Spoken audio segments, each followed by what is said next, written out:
Hello प्यारे बच्चों, आज हम कक्षा 6 क्लास 6 हिंदी मल्हार एनसीईआरटी के चैप्टर नंबर 8 सत्रिया और बिहू नृत्य। तो चैप्टर का नाम है सत्रिया और बिहू नृत्य के क्वेश्चन आंसर को सॉल्व करें। शब्दार्थ, शब्द और उनके हिंदी में अर्थ। डॉक्यूमेंट्री का अर्थ है वास्तविक घटनाओं, तथ्यों या स्थितियों पर आधारित फिल्म। वित्तीय, इसका मतलब होता है आर्थिक या फिर पैसे से संबंधित। परंपरा, इसका मतलब है रीति रिवाज। साक्षात्कार, इसका मतलब है प्रत्यक्ष भेंट, इंटरव्यू। अचंभित, इसका मतलब है बहुत अधिक आश्चर्यचकित या हैरान होना। वृत्त चित्र, इसका मतलब है किसी विशिष्ट विषय पर आधारित दस्तावेजी फिल्म। शुभारंभ, मतलब किसी कार्य या योजना की शुरुआत। सभागार, इसका मतलब होता है वह स्थान जहां लोग एकत्र होते हैं, इकट्ठे होते हैं। मनोरंजन, इसका मतलब है वह प्रक्रिया जिससे मन को खुशी और आनंद मिलता है। सभ्यता, इसका मतलब है समाज की सांस्कृतिक, नैतिक और वैज्ञानिक उन्नति की स्थिति। संवेदनशील, इसका मतलब है जिसे बहुत जल्दी और गहराई से महसूस किया जा सके। फिर है अनोखा, इसका मतलब है अद्वितीय या फिर विशेष। फिर है मंत्रमुग्ध, इसका मतलब है मोहित। फिर है उत्सव, इसका मतलब है त्योहार। अचंभित का मतलब है आश्चर्यचकित। बहुतायत माने बड़ी संख्या में या प्रचुरता से। छदम, इसका मतलब है नकली या फिर झूठा। श्राप का मतलब है शाप या फिर किसी को बद्दुआ देना। नृत्यांगना का मतलब है नृत्य करने वाली महिला। अब है मुद्राएं। मुद्राएं, इसका मतलब है नृत्य या कला में हाथों और शरीर की विभिन्न अवस्थाएं। समृद्ध, इसका मतलब है समृद्धि या फिर धनी। संपन्न है ना, संपन्न या फिर धनी। क्वेश्चन आंसर शुरू करते हैं पाठ से। आइए अब हम इस पाठ को थोड़ा निकटता से समझ लेते हैं। आगे दी गई गतिविधियां इस कार्य में आपकी सहायता करेंगी। पहले मेरी समझ से। क, नीचे दिए गए प्रश्नों का सटीक उत्तर कौन सा है, उसके सामने तारा अर्थात स्टार बनाइए। पहला है माँ एलेक्जेंड्रा के बारे में कौन सा कथन सत्य है। तो इसका पहला है वे असम के जीवन के बारे में बहुत कुछ जानती थी। दूसरा ऑप्शन है उन्हें असम, बिहू और सत्रिय नृत्य से बहुत प्रेम था। तीसरा है उन्होंने एंजेला को कुछ असमिया शब्द भी सिखाए। चौथा है वे अपने कार्य में सहायता के लिए बेटी को लाई थी। तो इसका सही उत्तर है पहला, वे असम के जीवन के बारे में बहुत कुछ जानती थी। तो इसके आगे हमने क्या बना दिया, स्टार बना दिया। दूसरा है अनु और एंजेला ने तुरंत एक दूसरे की तरफ देखा, क्यों। पहला है अनु के पास खिलौने थे। दूसरा है दोनों की आयु एक समान थी। तीसरा है दोनों को अंग्रेजी भाषा आती थी। चौथा एंजेला अनु से असमिया भाषा सीखना चाहती थी। तो इसका सही उत्तर है दूसरा, दोनों की आयु एक समान थी। तो इसके आगे हमने स्टार लगा दिया। ख, अब अपने मित्रों के साथ चर्चा कीजिए और कारण बताइए कि आपने ये उत्तर ही क्यों चुने। उत्तर, वे असम के जीवन के बारे में बहुत कुछ जानती थी। पाठ में एक स्थान पर उल्लेख किया गया है, माने पाठ में एक जगह बताया गया है कि एलेक्जेंडर ने गांव पहुंचने पर अपनी बेटी एंजेला को बताया कि बिहू एक कृषि आधारित त्योहार है। तो एंजेला ने अपनी बेटी को बताया था कि बिहू एक खेती पर आधारित त्योहार है। भारत में जनसंख्या का एक बड़ा हिस्सा किसानों का है। असम में बिहू साल में 3 बार मनाया जाता है। कितनी बार मनाया जाता है, 3 बार। सबसे पहले जब किसान बीज बोते हैं, फिर जब वे धान रोपते हैं और फिर तब जब खेतों में अनाज तैयार हो जाता है। इससे यह स्पष्ट है कि माँ एलेक्जेंड्रा असम के ग्रामीण जीवन, बिहू और सत्रिय नृत्य के बारे में काफी जानकारी रखती थी, माने उन्हें बहुत कुछ मालूम था। दोनों की आयु एक समान थी क्योंकि पाठ में बताया गया है कि अनु और एंजेला दोनों ही 10 साल की थी। उनकी एक जैसी आयु ने उन्हें तुरंत एक दूसरे के प्रति आकर्षित किया और उन्होंने आपस में बातचीत शुरू की, है ना। तो एक दूसरे को उन्होंने क्या किया, इम्प्रेस किया और दोनों ने आपस में बात करने लगी। फिर है मिलकर करे मिलान। पाठ में से कुछ शब्द चुनकर स्तंभ 1 में दिए गए हैं, उनसे संबंधित वाक्य स्तंभ 2 में दिए गए हैं। अपने समूह में इन पर चर्चा कीजिए और रेखा खींचकर शब्दों का मिलान उपर्युक्त वाक्यांशों से कीजिए। इसके लिए आप शब्दकोश, इंटरनेट या अपने शिक्षकों की सहायता ले सकते हैं। स्तंभ 1, स्तंभ 2। पहला है सत्र, तो सत्र का है 6वां, है ना। इसका सही उत्तर है 6वां, है ना। क्या है, वे असम के मठ हैं, इनकी संख्या 500 से भी ज्यादा है। ये पूजा पाठ और धार्मिक गतिविधियों के स्थान है। सत्रीय नृत्य की उत्पत्ति इन्हीं सत्रों से हुई, है ना। तो पहले का है 6वां, ठीक है। फिर है दूसरा बोहाग बिहू, है ना, इसका है 4था। बोहाग बिहू इसका है 4था। असम में मनाया जाने वाला एक त्योहार, यह असम में नए साल की शुरुआत और बसंत के आगमन का प्रतीक है, माने बसंत के आने का प्रतीक है, सूचक है। फिर है तीसरा लंदन, है ना, तो इसका है दूसरा, यूनाइटेड किंगडम और इंग्लैंड की राजधानी। फिर है चौथा, इसका होगा 5वां, गुवाहाटी, भारत के असम राज्य का एक प्राचीन माने पुराना और सबसे बड़ा नगर। फिर है 5वां, ब्रिटिश अकादमी, इसका है तीसरा, यूनाइटेड किंगडम देश की एक सरकारी संस्था। फिर है 6वां, 20वीं शताब्दी, इसका है पहला, ग्रेगरी कैलेंडर के अनुसार 1 जनवरी 1901 से 31 दिसंबर 2000 तक का समय, ठीक है। क्या है ये, ग्रेगरी कैलेंडर। फिर है पंक्तियों पर चर्चा।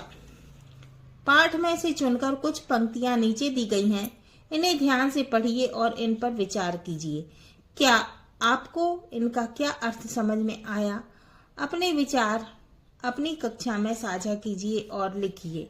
का असम भारत के पूर्वोत्तर क्षेत्र में है, जिसे अपने वन्य जीवन, रेशम और चाय के बागानों के लिए जाना जाता है।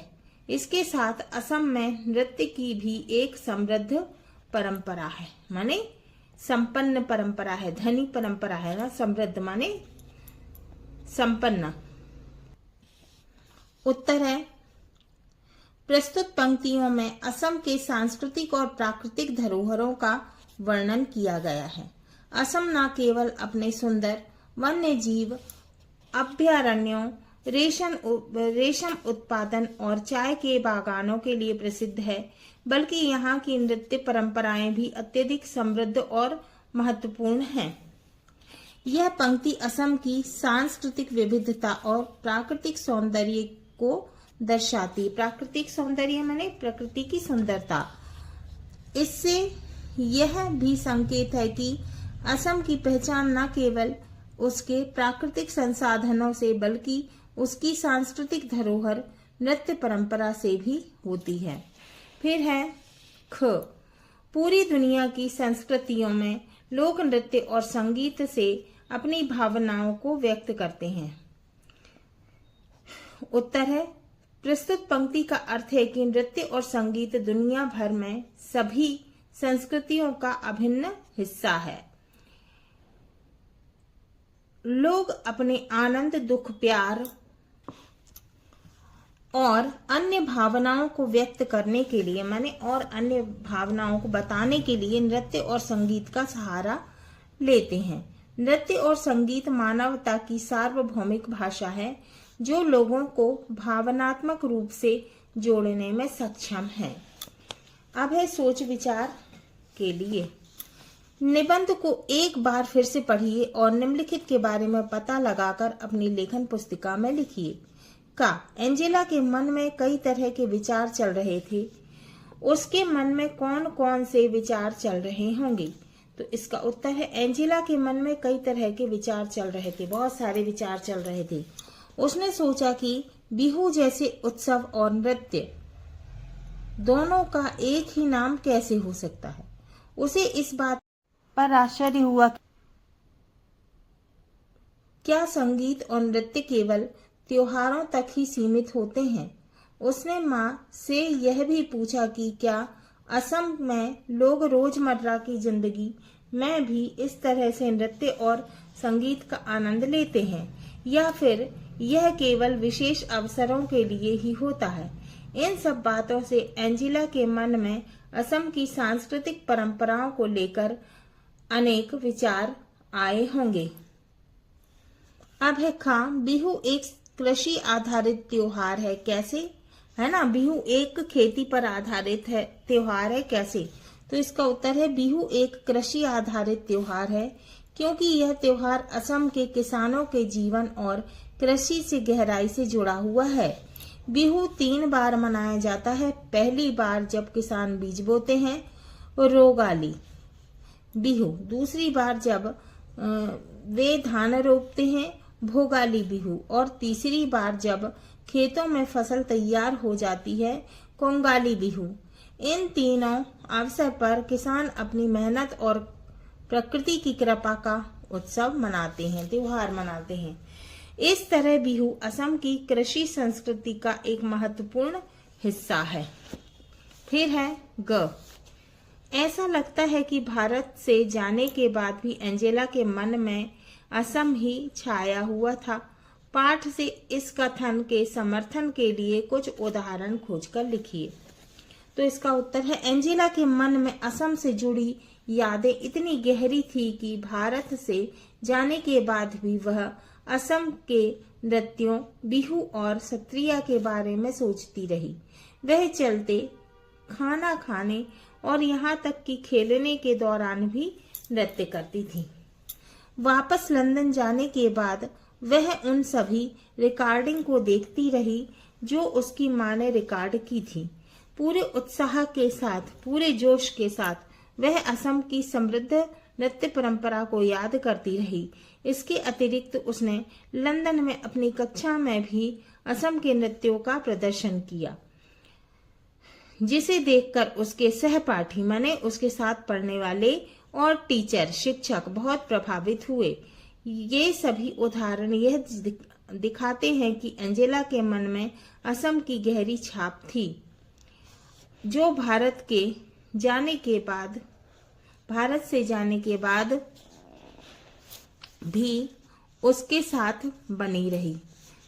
समय के बदलने के साथ साथ सत्रिया नृत्य की परंपरा में क्या बदलाव आया? तो इसका उत्तर है समय के बदलने के साथ साथ सत्रिया नृत्य की परंपरा में महत्वपूर्ण बदलाव आए। पहले यह नृत्य केवल मठों में और पुरुष साधुओं के द्वारा ही किया जाता था। तो पहले ये जो डांस था, ये जो सत्रिया डांस था, तो पहले सिर्फ मठों में किया जाता था और सिर्फ पुरुष साधुओं के द्वारा किया जाता था। लेकिन 20वीं शताब्दी के बीच में कुछ साधुओं ने मठों से बाहर आकर महिलाओं को भी सत्रिया नृत्य सिखाना शुरू किया। शुरू में इसका विरोध हुआ और इन साधुओं को मठ से निकाल दिया गया, लेकिन धीरे धीरे इस नृत्य को महिलाओं के द्वारा भी अपनाया गया और अब आधुनिक दौर में महिला सत्रिया कलाकारों के लिए मंच पर नृत्य करना आम बात हो गई है। अब है निबंध की रचना। गुवाहाटी के एक होटल में सामान्य होने के बाद वे उसी शाम पास के एक गांव मलंग में गए। गांव पहुंचने पर मां ने एंजेला को बताया कि बिहू एक कृषि आधारित त्योहार है। असम में बिहू साल में 3 बार मनाया जाता है। इन वाक्यों में बिहू और असम का ऐसा रोचक स्थान और सरस वर्णन किया गया है कि लगता है मानो हम कोई कहानी पढ़ रहे हैं। इस निबंध में वस्तु, घटना, प्रदेश आदि का वर्णन किया गया है। इसमें जो कुछ भी स्वयं देखा गया है, इसका वर्णन किया गया है। इस प्रकार के निबंधों में घटनाओं का एक क्रम होता है। इनमें आम जीवन की बातें होती है। इनकी भाषा कैसी होती है? सरल होती है। उदाहरण के लिए होली, दीपावली आदि के बारे में बताना। इस पाठ को एक बार फिर से पढ़िए और इसकी बनावट पर ध्यान दीजिए। इस पाठ की विशेषता पहचानिए और अपनी कक्षा में साझा कीजिए और लिखिए, है ना। तो आपको अपनी कक्षा में क्या करना है, बात इसके विषय में एक दूसरे को बताना है और क्या करना है, आपको कॉपी में लिखना है। जैसे इस पाठ में लंदन की यात्रा शुरू करने से लेकर वापस लंदन पहुंचने तक के अनुभवों का वर्णन किया गया है। तो आपको ये स्वयं करना है। अब है अनुमान या कल्पना, है ना। कल्पना से अपनी कक्षा में चर्चा कीजिए। का बिहू नृत्य और इसके उत्सव से अचंभित एंजेला और उसके परिवार ने इसके साथ साथ लजीज पकवानों का पूरा आनंद लिया। एंजेला और उसका परिवार बिहू नृत्य और उसके उत्सव को देखकर अचंभित क्यों हुए, क्यों आश्चर्यचकित हुए? तो इसका उत्तर है एंजेला और उसका परिवार बिहू नृत्य और उसके उत्सव को देखकर अचंभित हुए, माने आश्चर्यचकित हुए, क्योंकि उन्होंने इससे पहले कभी ऐसी जीवंतता माने जीवन से भरी और सांस्कृतिक विविधता का अनुभव नहीं किया था। बिहू उत्सव असम की सांस्कृतिक परंपरा की अनूठी माने अनोखी झलक पेश करता है, माने प्रस्तुत करता है, जिसमें रंग बिरंगे परिधान माने कपड़े, पहनावा, जीवंत संगीत माने जीवित संगीत और नृत्य डांस की विशेष शैली शामिल होती है। इस उत्सव के दौरान नृत्यकों माने जो डांस करते हैं वो की ऊर्जा और उत्साह ने उन्हें पूरी तरह से प्रभावित किया, इम्प्रेस किया। इसके साथ ही असम के स्वादिष्ट भोजन ने भी माने असम की जो अच्छी स्वादिष्ट माने टेस्टी डिशेस थी, है ना, डिश, है ना, तो भोजन ने भी उनके अनुभव को खास बना दिया। इस प्रकार के सांस्कृतिक प्रदर्शन ने एंजेला और उसके परिवार को मंत्रमुग्ध माने मोहित कर दिया, जिससे उन्हें एक अनूठा माने अनोखा अनुभव मिला, है ना। जब तक एंजेला कुछ समझ पाती तब तक वह लंदन से नई दिल्ली होते हुए गुवाहाटी की उड़ान पर थी। एंजेला और उसकी माँ एलेक्जेंड्रा ने भारत की यात्रा से पहले कौन कौन सी तैयारियां की थी? तो इसका उत्तर है एंजेला और उसकी माँ एलेक्जेंड्रा ने भारत की यात्रा से पहले कई महत्वपूर्ण तैयारी की होगी। उन्होंने पासपोर्ट और वीजा की व्यवस्था की होगी और यात्रा की योजना बनाई होगी, प्लान बनाया होगा, जिससे गंतव्य स्थान माने जहां पर उनको जाना था, गंतव्य स्थानों की जानकारी शामिल थी। एलेक्जेंड्रा ने अपनी फिल्म में के लिए आवश्यक उपकरणों की जांच की होगी और दोनों ने यात्रा के लिए आवश्यक वस्त्र महत्वपूर्ण जो उनको ले जाने थे जरूरी कपड़े और दवाइयां भी पैक की होगी। इसके अलावा उन्होंने भारत के सांस्कृतिक और भौगोलिक विशेषताओं के बारे में जानकारी जुटाई होगी ताकि वे यात्रा के दौरान स्थानीय लोगों और परंपराओं को समझ सकें। गा है वहां एक बड़े से बरगद के पेड़ के नीचे मंच बनाया गया था। बिहू नृत्य के लिए बरगद के पेड़ के नीचे मंच क्यों बनाया गया होगा? तो इसका उत्तर है बिहू नृत्य के लिए बरगद के पेड़ के नीचे मंच बनाए जाने का कारण यह हो सकता है कि बरगद का पेड़ छांव और सुरक्षा प्रदान करता है। यह पेड़ गांवों में पवित्र माना जाता है और ग्रामीण उत्सवों के लिए आदर्श स्थान होता है। इसके बीच नृत्य और अन्य सांस्कृतिक गतिविधियों का आयोजन पारंपरिक और सांस्कृतिक महत्व को दर्शाता है। साथ ही प्राकृतिक वातावरण में उत्सव का आनंद भी बढ़ जाता है। अब है शब्दों की बात। नीचे शब्दों में से जुड़ी कुछ गतिविधियां दी गई हैं। इन्हें करने के लिए आप शब्दकोश अपने शिक्षकों और मित्रों की सहायता भी ले सकते हैं। असम से जुड़े शब्द। इस पाठ में अनेक शब्द ऐसे हैं, माने बहुत सारे शब्द ऐसे हैं जो असम से विशेष रूप से जुड़े हुए हैं। अपने समूह में मिलकर उन शब्दों की पहचान कीजिए। इसके बाद उन्हें नीचे दिए गए स्थानों पर लिखिए। संकेत है असम के नृत्य, त्योहार, भाषा आदि। तो असम, असमिया भाषा, बिहू नृत्य व त्योहार, फिर सत्रिया नृत्य, झूमर नृत्य, बेसगु त्योहार और मठों की पीठ। फिर है तीन बिहू। तीन बिहू, असम में बिहू साल में 3 बार मनाया जाता है। पहला है रोगाली या बोहाग बिहू, बैसाख सामान्यतया अप्रैल में, है ना, ये दिख रहा है, ये डांस कर रही है ना, और ये बजा रहा है। फिर है भोगाली या माघ, माघ सामान्यतया जनवरी में, है ना, ये दिख रहा है, ये डांस करती हुई महिला। फिर कोगाली या कोंगाली या काटी, कार्तिक सामान्यतया अक्टूबर में, ये दिख रहा है इधर, ये यहाँ पे भी ये डांस कर रही है ना। अब है का, एंजेला और उसकी माँ एलेजेंड्रा कौन से बिहू के अवसर पर भारत आए थे, लिखिए। तो इसका उत्तर है एंजेला और उसकी माँ एलेजेंड्रा रोगाली बिहू, है ना, रोंगाली बिहू के अवसर पर आए थे। रोहंगाली बिहू, जिसे बोहाग बिहू भी कहा जाता है, हमने चित्र में देखा था ना। असम का प्रमुख फसल उत्सव है। यह कब मनाया जाता है? अप्रैल माह में बसंत के आने की खुशी में मनाया जाता है। फिर है, ये चित्र में दिख रहा है ना, पहला वाला, ठीक है। अब है ख,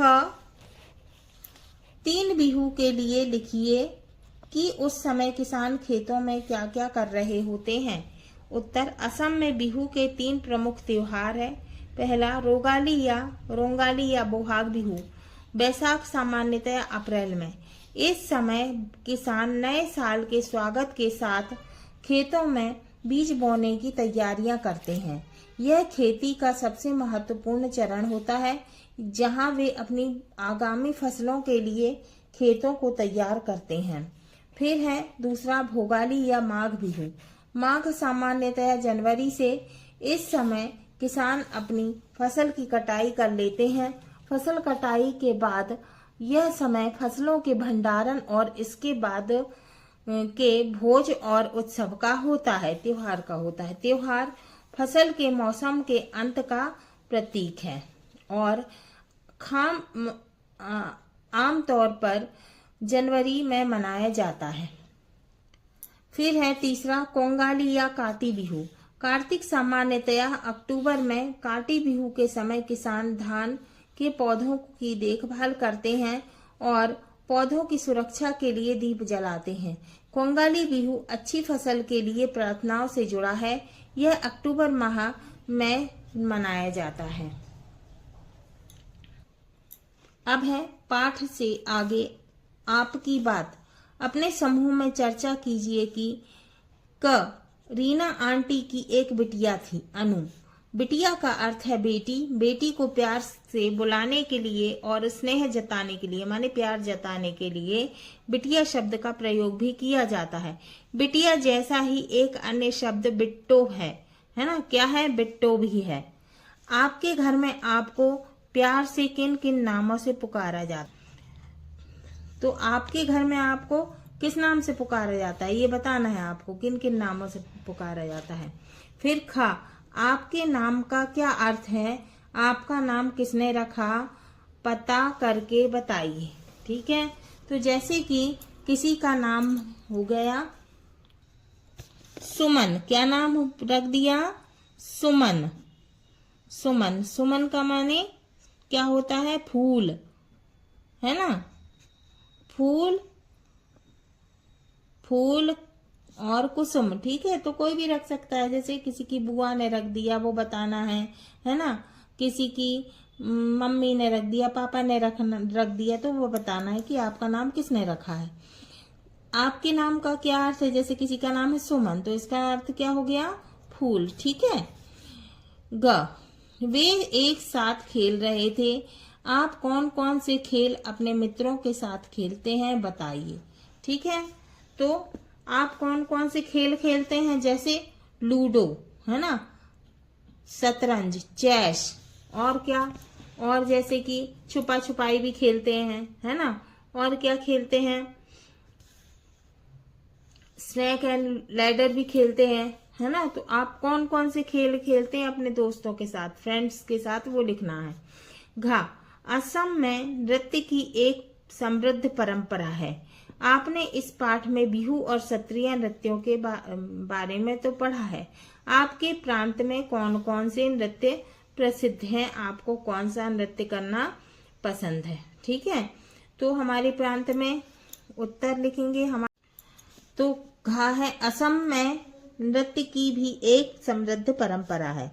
आपने इस पाठ में बिहू और सत्रीय नृत्यों के बारे में पढ़ा है।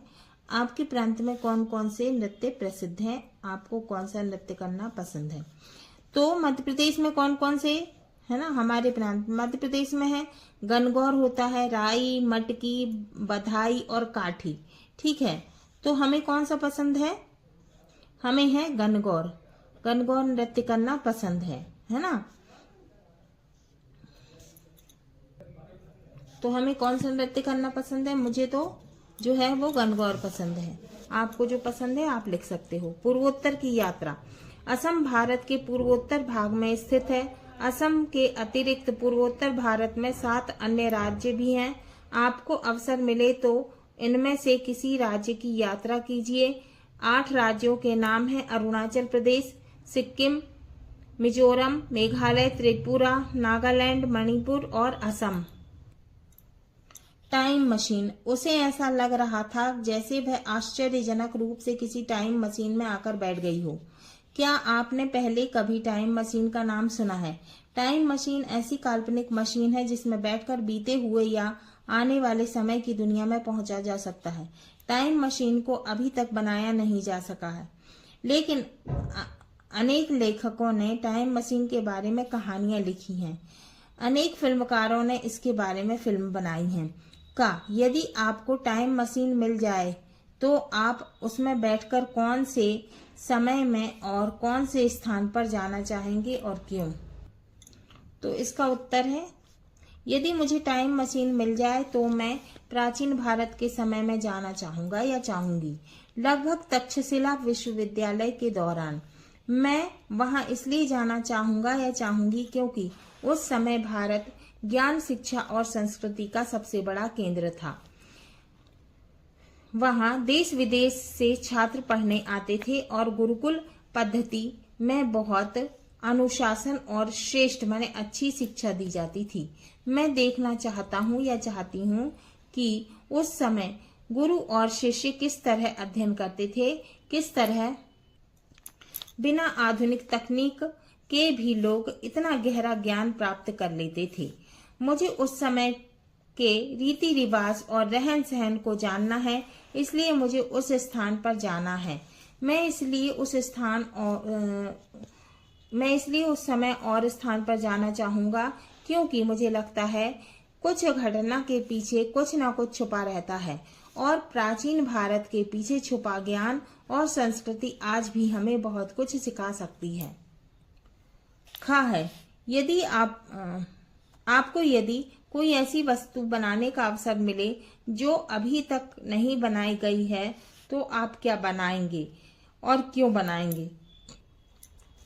उत्तर है, यदि मुझे कोई नई वस्तु बनाने का अवसर मिले तो मैं बिहू नृत्य का छोटा सा मॉडल बनाऊंगा। मैं यह मॉडल रंगीन चार्ट पेपर, स्टिक और मिट्टी से बनाऊंगा ताकि उसमें बिहू नृत्य करते लड़के लड़कियां और बजते ढोल भी दिख सकें। इसे बनाकर मुझे हमारी संस्कृति के बारे में सीखने में मदद मिलेगी। अब है गा। क्या आपने कभी किसी संग्रहालय की यात्रा की है? संग्रहालय ऐसा स्थान होता है जहां विभिन्न कालों की प्राचीन वस्तुएं देखने को मिलती हैं। कभी कभी संग्रहालय की यात्रा भी टाइम मशीन की यात्रा जैसी लगती है। अवसर मिले तो आप भी किसी संग्रहालय की यात्रा अवश्य कीजिए और उसके बारे में कक्षा में बताइए। तो आपको अपनी क्लास में बताना है ना? संग्रहालय की यात्रा करना है और बताना है ना?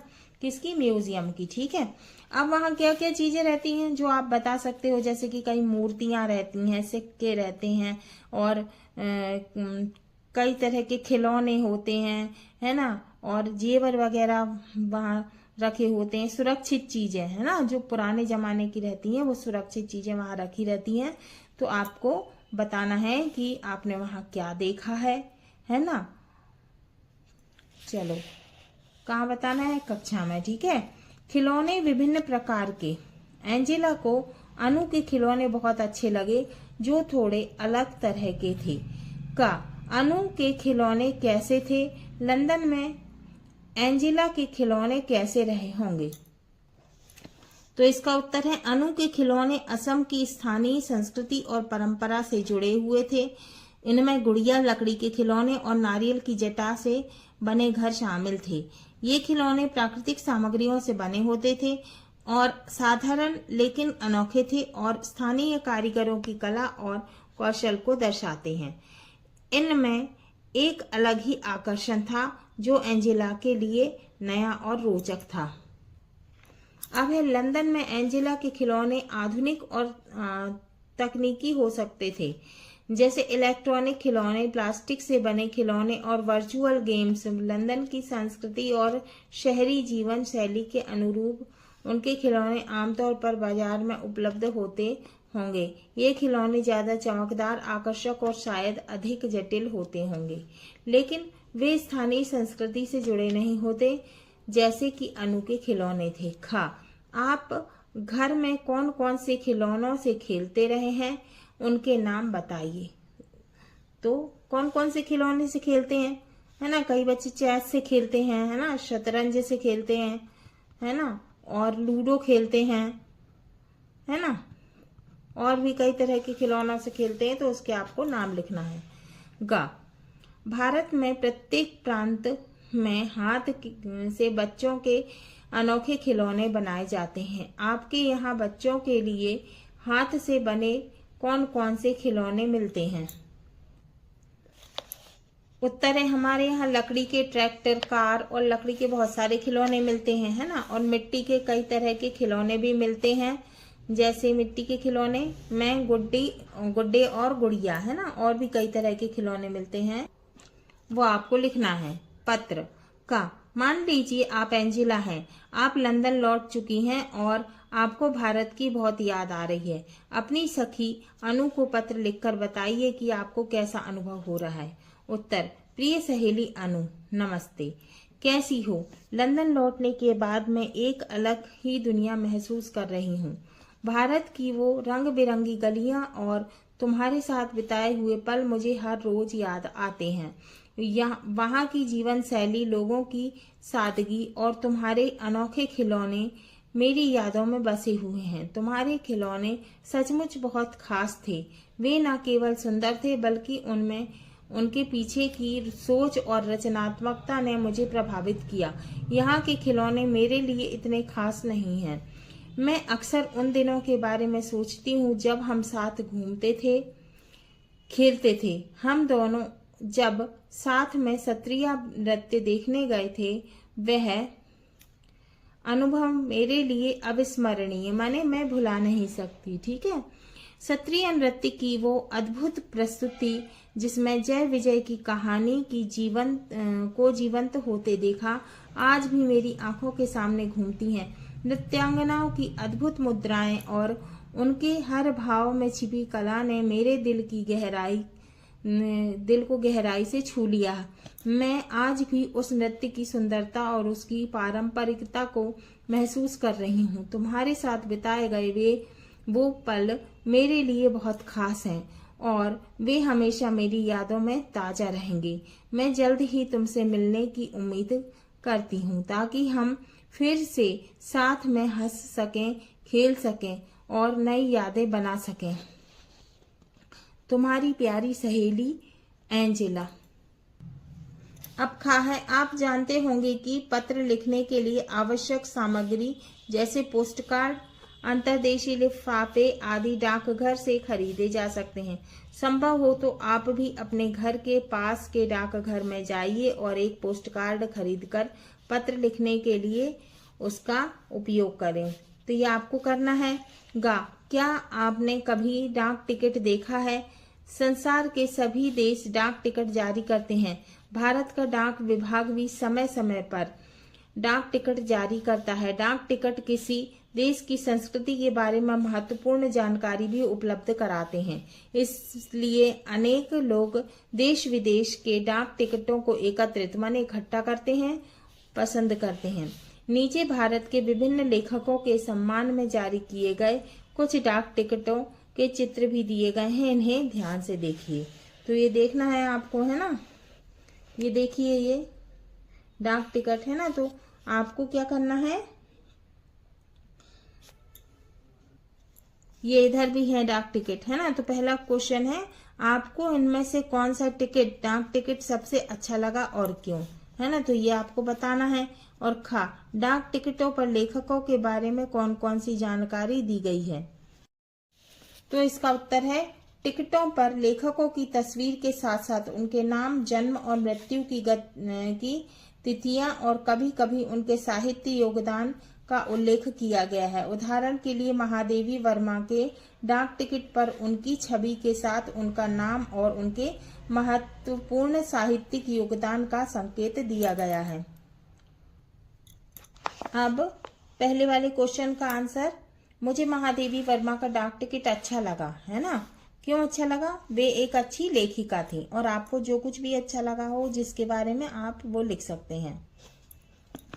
आज की पहेली, आज हम आपके लिए लाए हैं कुछ असमिया पहेलियां।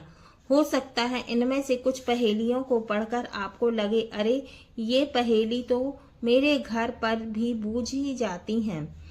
तो कुछ पहेलियां आप पहली बार बूझेंगे। तो आइए आनंद लेते हैं इन रंग बिरंगी पहेलियों का। क्रम संख्या, पहला है असमिया पहेली, हाथीर दांत कदम, क्या लिखा है, हाथीर दांत कदमर पात, है ना। अब इसका हिंदी पहेली है, हाथी के दांत सी कदम के पात सी। ठीक है, तो ये क्या है, संकेत इसका क्या है, मूली, है ना। तो इसका क्या उत्तर है, मूली पहेली का। फिर दूसरा है असमिया पहेली है, पानी आसे मास नाई हाबी आसे बाघ नाई, है ना। पानी है, हिंदी पहेली है इसकी, पानी है पर मछली नहीं, जंगल है पर बाघ नहीं। तो इसका उत्तर क्या है पहेली का, नारियल। ठीक है, क्या है, पानी है पर मछली नहीं, नारियल के अंदर, कच्चे नारियल के अंदर पानी रहता है ना। जंगल है पर बाघ नहीं, और इसके बाहर क्या रहती है, जटा रहती है ना। तो इस पहेली का उत्तर है नारियल। तीसरा, आई बुलीले ने लागे बोपाई बुलीले लागे, है ना। ये है असमिया पहेली। अब इसका हिंदी, लग लग कहे तो ना लगे, बेलग कहे लग जाए। ठीक है, लग लग कहते हैं तो होंठ बंद नहीं होते, और हम बोलते हैं बेलग तो होंठ बंद हो जाते हैं ना। तो ये क्या हो गया, होंठ, इसका उत्तर। फिर चौथा है, सय चरण कृष्ण वरण पेट काटी लेई नाई मरण, काला तन है और 6 है चरण पेट कटे पर भी न मरण। तो ये क्या है, चींटी, है ना। उसका काला शरीर है और 6 पैर हैं, है ना। पेट कटे पर भी न मरण, पेट कट जाता है फिर भी वो मरती नहीं है, क्या है वो, चींटी। अब है झरोके से, असम भारत के पूर्वोत्तर क्षेत्र में है, जिसे अपने वन्य जीवन, रेशम और चाय के बागानों के लिए जाना जाता है। आपने पढ़ा है कि असम का रेशम, जैसे मूंगा सिल्क भी कहा जाता है। तो असम का जो सिल्क है उसे क्या कहा जाता है, मूंगा सिल्क, बहुत प्रसिद्ध है। क्या आप जानते हैं, क्या आप जानना चाहते हैं यह क्या है, कैसे बनता है और क्यों प्रसिद्ध है। हाँ, तो पढ़िए आगे। ठीक है, चलो पढ़ते हैं। असम का सुप्रसिद्ध मूंगा सिल्क।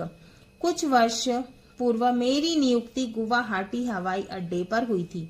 वहां पर प्रायः मैं महिलाओं को एक विशेष प्रकार की आकर्षक साड़ी पहने देखता था। यह साड़ी सदैव भूरे सुनहरे रंग की झिलमिली सी होती थी। उस पर अधिकतर पारंपरिक ढंग से लाल या काली बॉर्डर तथा हरे, लाल अथवा पीले रंग के बूटों आदि की कढ़ाई रहती थी। कुछ समय पश्चात जब मैं असम के एक विवाह समारोह में गया, शादी के अवसर पर गया, तो वहां की अधिकतर महिलाएं उसी प्रकार की अन्य चमकीली भूरी सुनहरी साड़ियां पहनकर आई थीं। अनेक पुरुषों ने भी उसी प्रकार के भूरे सुनहरे रंग के कुर्ते पहन रखे थे, है ना। बस केवल रंगों में हल्के या गहरे का अंतर था। मैंने अपने एक असमी मित्र से पूछा कि यह कैसा भूरा चमकीला कपड़ा है। ये चित्र में दिख रहा है ना आपको, ये मूंगा सिल्क। मित्र ने बताया कि यह भूरा नहीं बल्कि सुनहरा है। यह असम का सुप्रसिद्ध मूंगा सिल्क है जो सभी प्रकार के रेशमों में सबसे महंगा होता है। मूंगा का असमिया भाषा में अर्थ है पीला या गहरा भूरा, और इसकी सबसे बड़ी विशेषता है कि संपूर्ण विश्व में यह केवल असम तथा देश के पूर्वोत्तर राज्यों में ही तैयार होता है। यह असम को प्रकृति द्वारा दिया गया अनमोल और अद्वितीय उपहार है, गिफ्ट है। मित्र ने यह भी बताया कि मूंगा सिल्क की साड़ियां की एक खूबी यह है कि अन्य रेशमी साड़ियों कपड़ों के विपरीत इनको ड्राई क्लीन कराने की आवश्यकता नहीं होती है, बल्कि इन्हें घर पर धोया जा सकता है। हर धुलाई के बाद इनका निखार बढ़ता जाता है। एक साड़ी औसतन 50 वर्ष तक खराब नहीं होती है ना। कितनी अच्छी विशेषता है इसकी। ऐसा माना जाता है कि मूंगा रेशम सभी प्रकार के प्राकृतिक रूप से तैयार किए जाने वाले कपड़ों में सबसे मजबूत होता है। इसके अलावा इसे गर्मी या सर्दी किसी भी मौसम में पहना जा सकता है। असम के लोगों का मानना है कि मूंगा सिल्क के कपड़ों में अनेक औषधीय गुण भी होते हैं। खिलौने विभिन्न प्रकार के। इसका घा भारत के बच्चे स्वयं भी अपने लिए अनोखे खिलौने बना लेते हैं। आप भी जो कागज, मिट्टी आदि के से कोई ना कोई खिलौना बनाना जानते होंगे। आप अपने हाथों से बनाए किसी खिलौने को कक्षा में लाकर दिखाइए और उसे बनाने का तरीका सबको बताइए। तो हमने यहाँ एक चिड़िया बनाई है कागज की, और ये कागज का एक खिलौना और बनाया है ना। हाँ तो बच्चों, ये हमारा चैप्टर नंबर 8 सत्रिया और बिहू नृत्य के क्वेश्चन आंसर पूरे हुए।